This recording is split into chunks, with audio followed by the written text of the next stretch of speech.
राजा विक्रमादित्य एक ऐसा नाम जो भारतीय लोक कथाओं में आदर के साथ लिया जाता है।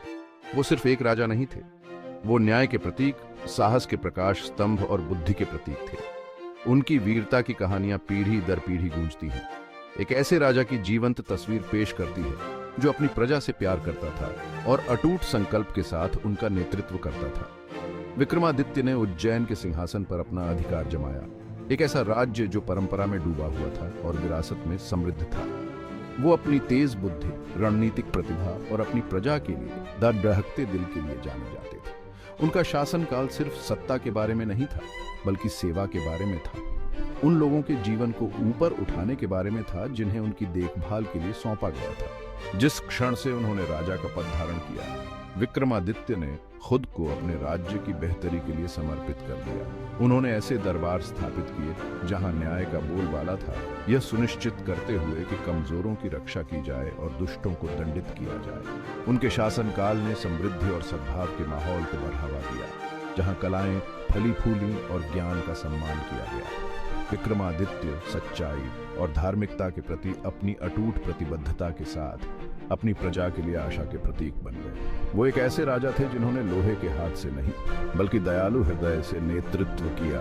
प्राचीन भारत की किंवदंतियों में हमेशा के लिए अपना नाम दर्ज कराया। विक्रमादित्य का दरबार निष्पक्षता का प्रतीक था।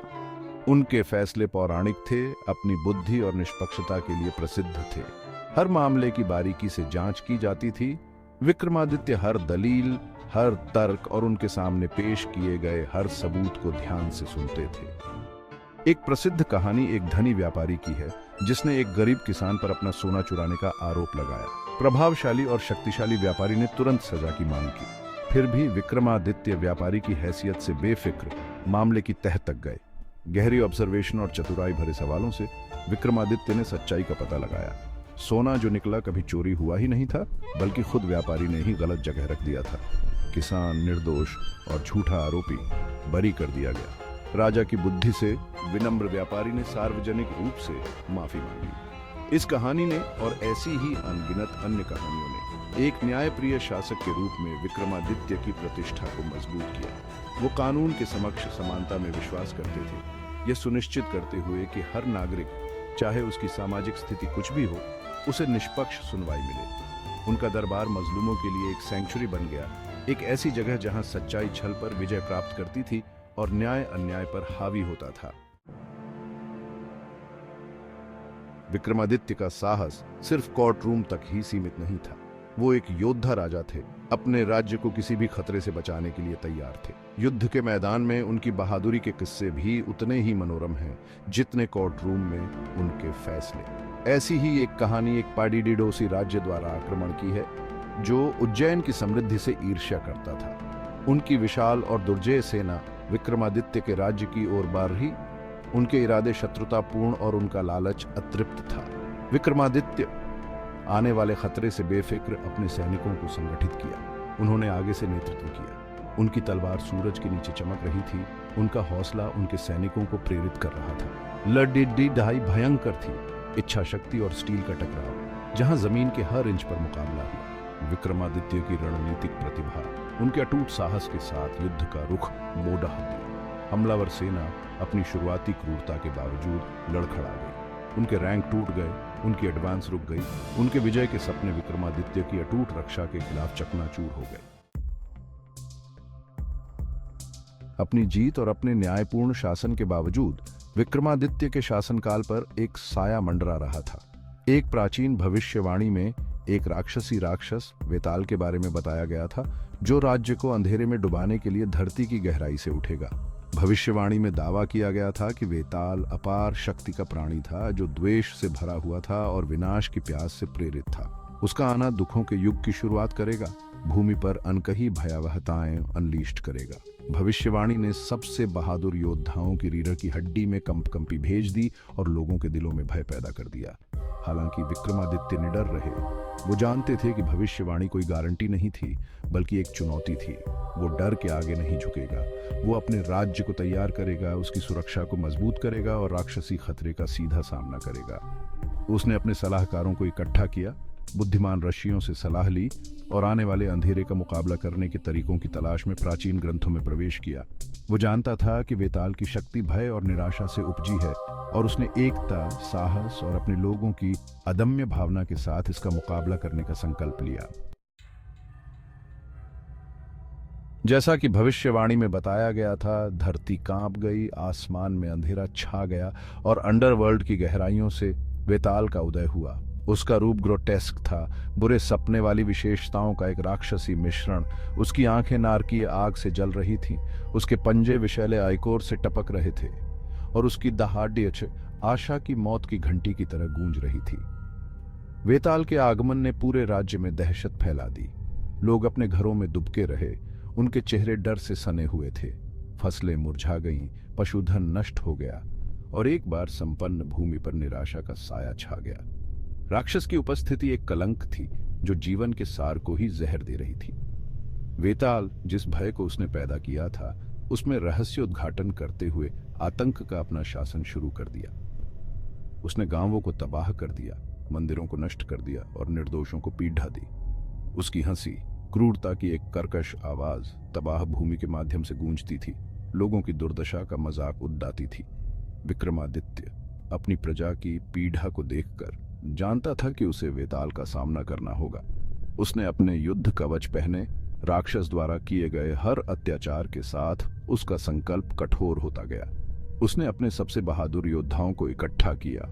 उनके चेहरे उदास थे, लेकिन उनकी आत्माएं अटूट थीं। अपने राजा और अपने राज्य के लिए लदडिडाहने के लिए तैयार थीं। वेताल के खिलाफ लड़ाई टाइटन्स का टकराव था। विक्रमादित्य चार्ज का नेतृत्व करते हुए अटूट साहस के साथ राक्षस का सामना किया। उसकी तलवार, जो उसके लोगों की आशाओं और प्रार्थनाओं से ओतप्रोत थी, चिंगारियों की बौछार में वेताल के पंजों से मिली। टकराव पूरे युद्ध के मैदान में गूंज उठा, स्टील और रोष का एक सिम्फनी। विक्रमादित्य हालांकि कद में छोटे थे, 100 आदमियों की ताकत से लदे थे। उनका हर वार सटीक था, जिसका उद्देश्य राक्षस की कमजोरियों का फायदा उठाना था। वेताल विक्रमादित्य के लचीलेपन से हैरान अपने पूरे रोष अनलीश्ड कर दिया। उसने जहरीले धुएं के झोंके छोड़े, अपनी सहायता के लिए शैडोवी प्राणियों को बुलाया और ऐसे वार किए जो पहाड़ों को चकनाचूर कर सकते थे। फिर भी विक्रमादित्य दृढ़ रहे।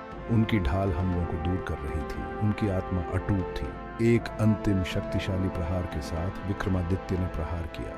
उसकी तलवार वेताल के दिल को चीर गई, राक्षस की दहाड़ को शांत कर दिया और उसकी नारकीय आग को बुझा दिया। वेताल पराजित धूल में गिर गया, उसका आतंक का शासन आखिरकार खत्म हो गया। वेताल के पराजित होने के साथ उज्जैन के राज्य ने राहत की सांस ली। भय का साया हट गया, उसकी जगह खुशी की लहर दौड़ गई। लोग अपने घरों से बाहर निकले, उनके चेहरे आशा से जगमगा उठे, उनकी आवाजें अपने राजा की बहादुरी के लिए कृतज्ञता से गूंज उठीं। विक्रमादित्य हालांकि युद्ध से थके हुए थे, लंबे खड़े थे, उनकी आंखें उनके लोगों की खुशी को दर्शा रही थी।